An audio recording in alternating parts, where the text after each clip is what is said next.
चाहे इस समय का हमें पूरा पूरा लाभ मिलना चाहिए। हरिओम बेटा, तो हमें लाभ कैसे मिलेगा इसके बारे में विचार करना है। जैसे एकाग्रचित होकर के एक तरफ नहीं होंगे तब तक हमको उसका लाभ नहीं मिल पाएगा। अभी हम घोड़ा सरंगा गए हुए थे तो वहां मास्टर साहब ने हमसे प्रश्न किया और वो प्रश्न वास्तविक हमारे सभी लोगों का है। उस प्रश्न को हम सभी लोग बड़ी अच्छी तरीके से समझें। देखिए, हम यहाँ पर आए हैं और जिस सभा में हम आप बैठे हैं, इस सभा से हमें कोई ऐसी आशा लेकर के ना बैठे कि हमें संसार का कोई लाभ हो। ठीक है ना, संसार का लाभ हो जाए वो अलग बात। अगर हम संसार के लाभ के लिए यहाँ आए हैं तो गलत जगह है, क्योंकि ये दरबार अलखनाथ भगवान का है। ये परलोक का मार्ग यहाँ बताया जाता है। यहाँ हमें मानव जीवन के लक्ष्य के बारे में बताया जाता है, जिसलिए हमें जीवन मिला। तो अब परमपिता परमात्मा की छत्र छाया में रह करके अगर हम कोई भी काम करेंगे तो ये तो स्वतः हो जाएंगे, लेकिन हम इनके लिए अगर यहाँ आए हैं तो गलत आए। क्योंकि विचार हमें आपको करना है, हम जितने भी काम कर रहे हैं वो काम करने के लिए काम नहीं कर रहे हैं। इसका विचार करके देखें आप लोग। हम जितने भी यहाँ कर्म कर रहे हैं वो कर्म करने के लिए कर्म नहीं कर रहे हैं, वो कर्म किसी लक्ष्य के लिए कर रहे हैं, है ना। कहीं हम जा रहे हैं तो जाने के लिए नहीं जा रहे हैं, कहीं पहुंचना है उसके लिए जा रहे हैं। कहीं हम चल रहे हैं तो चल हम इसलिए रहे कि मंजिल पे पहुंचना है हमें, या खाली चलने के लिए चल रहे हैं। इन बातों पर थोड़ा गौर करें। हम अगर चल रहे हैं तो चल रहे हैं तो इसलिए चल रहे हैं कहीं हमें मंजिल पे पहुंचना है, या खाली चलने के लिए चल रहे हैं, तो गलत है। तो हमें इस सत्संग में ये समझना है कि वास्तविक हम सत्संग सुनने किस लिए आए हैं। सत्संग सुनने से हमें लाभ क्या होगा, आखिर कौन सा हमारा काम अटका पड़ा है। तो जब तक हम इन लक्ष्यों को नहीं समझेंगे तब तक सुनने का लाभ, सत्संग का लाभ हमको नहीं मिलेगा। क्योंकि वो सत्संग सुनने का लक्ष्य पता ही नहीं कि हम सत्संग सुनने यहाँ आए हैं। अब जितने भी लोग यहाँ आए हैं तो उन्हें यही नहीं पता हो कि हम यहाँ आए किस लिए। खाली सत्संग सुनने के लिए नहीं आए, सत्संग हम सुन किस लिए नहीं, खाली सुनने के लिए सुन रहे हैं। थोड़ा शब्दों पर गौर करें। सत्संग हम सुनने के लिए नहीं सुन रहे हैं, सत्संग हम इसलिए सुन रहे हैं कि इससे हमें कुछ मिलेगा। और वो क्या मिलेगा? वो हमारे जीवन का जो लक्ष्य है, जिस लिए हमें मानव तन मिला है, वो काम। और खाना बन रहा है तो खाना बनाने के लिए नहीं बन रहा है, खाना बनाने के लिए ही बनाया जाता हो, खाना बनाने के लिए ही बनाया जाता हो, ऐसा अगर हम मान बैठे तो गलत है। खाना इसलिए बनाया जा रहा है कि उसे खाएंगे हम, आप भूख शांत होगी, इसलिए बनाया जा रहा है। तो यही बात है। तो संसार में हम धन अगर पैदा कर रहे हैं तो धन कमाने के लिए धन कमा रहे हैं, धन कमाने के लिए हम धन कमा रहे हैं कि धन से कुछ हमें काम बनाना है, कोई दूसरा काम बनाना है। धन हम इसलिए नहीं कमा रहे हैं कि धन कमाने के लिए धन नहीं कमा रहे हैं, धन हम इसलिए कमा रहे हैं कि उस धन से हमें कुछ अपना काम बनाना है, इसलिए कमा रहे हैं। तो हम सत्संग करने, सत्संग सुनने के लिए नहीं सुन रहे हैं, सत्संग सुनने के लिए नहीं सुन रहे हैं, सत्संग इसलिए सुन रहे हैं कि सत्संग से हमें परम लक्ष्य की प्राप्ति हो, परम शांति की प्राप्ति हो, परम आनंद की प्राप्ति हो। तो हम आप ऐसा जब तक नहीं सोचेंगे तब तक हम जो कार्य कर रहे हैं उस कार्य से जो हमें लाभ मिलने वाला है उस लाभ पर नहीं पहुंच पाएंगे। कोई भी कार्य कर रहे हैं, कार्य करने के लिए ही कार्य नहीं कर रहे हैं, कार्य हम इसलिए कर रहे हैं कि उस कार्य से हमें कुछ और बनाना है। तो इस संसार में हम पढ़ाई लिखाई किस लिए कर रहे हैं? नौकरी पाने के लिए। नौकरी क्यों कर रहे हैं? नौकरी पैसा कमाने के लिए। पैसा क्यों कमा रहे हैं? पैसा इसलिए कमा रहे हैं कि जीवन की सारी सुविधाएं पूरी हो। तो जीवन की सारी सुविधाएं क्यों पूरी हो? ये क्यों पूरी करना चाहते हैं? ताकि मुझे आनंद मिले। तो सारी चीजों का अगर लक्ष्य देखा जाए, सबका निचोड़ देखा जाए, तो परम आनंद प्राप्त करने के लिए हम ये सब काम कर रहे हैं।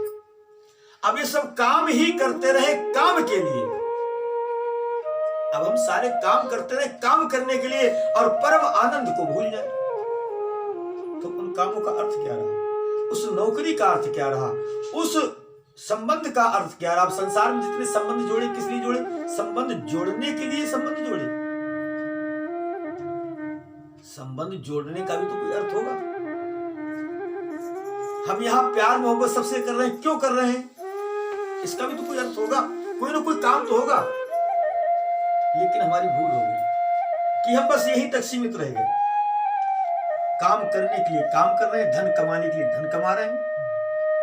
ठीक है, काम करने के लिए काम कर रहे हैं, धन कमाने के लिए धन कमा रहे हैं और चलने के लिए चल रहे हैं। समझना, चलने के लिए चल रहे हैं। नाता रिश्ता जोड़ने के लिए नाता रिश्ता कर रहे हैं, लेकिन इनसे ये सब कर किस लिए रहे इसका पता ही नहीं। तो इन बातों की जागृति होती सत्संग के अंदर, और जब इस बात को हम बढ़िया तरीके से जान जाते हैं, इन बातों को जब हम बढ़िया तरीके से जानते हैं ना, तो फिर हम जो काम कर रहे हैं वो काम हमारा सार्थक होता है। और जब तक जान नहीं पाते तो बस यही भवसागर है। अब ये संसार की चीज बुरी कब है? इस संसार का साथ बुरा कब है? इस संसार का धन बुरा कब है? कि धन कमाने के लिए धन कमा रहे हो तो बुरा है। इस संसार में काम करने के लिए काम कर रहे हो तो बुरा है। इस संसार में नाता जोड़ने के लिए नाता जोड़ रहे हो तो बुरा है। गौर करना, ये जागना है। अगर इन बातों से अब नहीं जागोगे तो कब जागोगे? क्योंकि पता नहीं क्षणभंगुर जीवन की कली है, कल प्राप्त को जाने खिली न खिली। मलया चलकी सुच मंद पवन सुगंध समीर मिली न मिली। कलिकार कुठार लिए फिरता तन नरम है चोट झिली न झिली। पता नहीं किस वक्त इस जीवन का अंत हो जाए, और जब इस जीवन का अंत होगा ना तो यहाँ का एक कण भी आपका साथ देने वाला नहीं है, कोई भी। और चीज अलग रहेगी जो तुम्हारे शरीर के अंदर है, इंद्रियां है, प्राण है, मांस मज्जा है, हाथ पैर है, नाक कान मुंह दांत सर, ये कुछ भी तुम्हारा साथ देने वाला नहीं है। अगर हम ये बात नहीं समझे और ये बात समझ गए ना तो मजा आ जाएगा, आनंद आ जाएगा, हमारा मानव जीवन सार्थक हो जाएगा। क्योंकि 33 करोड़ देवता लड़ाई रहते मानव शरीर पाने के लिए, और हमें आपको अगर गौर करके देखें तो केवल दो ही चीज की तलाश है, एक आनंद और शांति।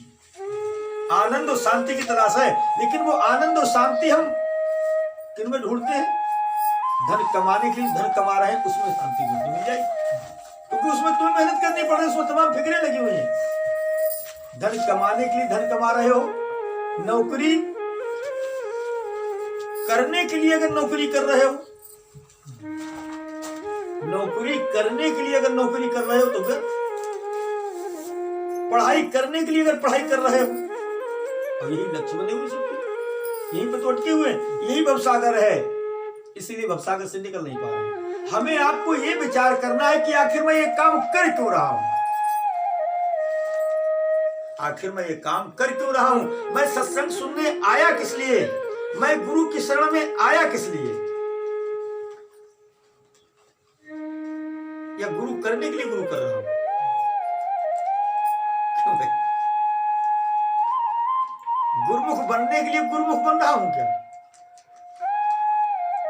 गुरुमुख अगर हम बन रहे हैं तो उसका कोई लक्ष्य होगा ना, किस लिए बन रहे हैं गुरुमुख? गुरुमुख बनने के लिए मैं गुरुमुख नहीं बन रहा हूं, चेला बनने के लिए मैं चेला नहीं बन रहा हूं। क्योंकि ये सब काम इसलिए कर रहा हूं कि इससे कुछ मुझे प्राप्त होना है, और वो प्राप्त होना क्या है? सारे वेद शास्त्र, सारे संत महापुरुष एक ही बात बता रहे हैं कि हमें परम आनंद की प्राप्ति करनी, परमात्मा की प्राप्ति करनी, हमें मुक्ति पद प्राप्त करना, हमें अमर पद प्राप्त करना है, हमें परम शांति प्राप्त करना है। तो आप गौर करके देख लें, यहाँ की किसी चीज में परम शांति नहीं है, और यहाँ के जितने काम करें इसलिए जा रहे हैं कि परम शांति प्राप्त हो जाए। धन भी अगर मैं पैदा कर रहा हूं तो इसलिए पैदा कर रहा हूं कि इस धन से मेरा सहयोग हो, और सहयोग होकर के मैं वो काम करूं जिससे मुझे परम आनंद की प्राप्ति हो जाए। मैं यहाँ के नाते रिश्ते भी इसलिए जोड़े बैठा हूं कि इसलिए मैं जोड़े बैठा हूं कि मुझे इस विदेश की दुनिया में, मृत्युलोक की दुनिया में अमर लोक का बोध हो जाए। ये दुनिया खराब नहीं है, यहाँ का धन खराब नहीं है, यहाँ की पद प्रतिष्ठा खराब नहीं है, यहाँ के नाते रिश्ते खराब नहीं है। विचार करके देखें, यहाँ का धन खराब नहीं है, यहाँ का मान सम्मान खराब नहीं है, यहाँ का प्यार खराब नहीं है, यहाँ के जितने भोग हैं ये खराब नहीं है। खराब हमारी सोच हो गई, खराब हमारी सोच हो गई, इसलिए सब खराब हो गया। वरना ये सारी चीजें इसलिए हमको मिली है, ये सब परमात्मा का बोध कराती है। एक बात हमेशा याद रखना, अगर रात ना हो तो दिन का पता लगेगा, दिन ही दिन हो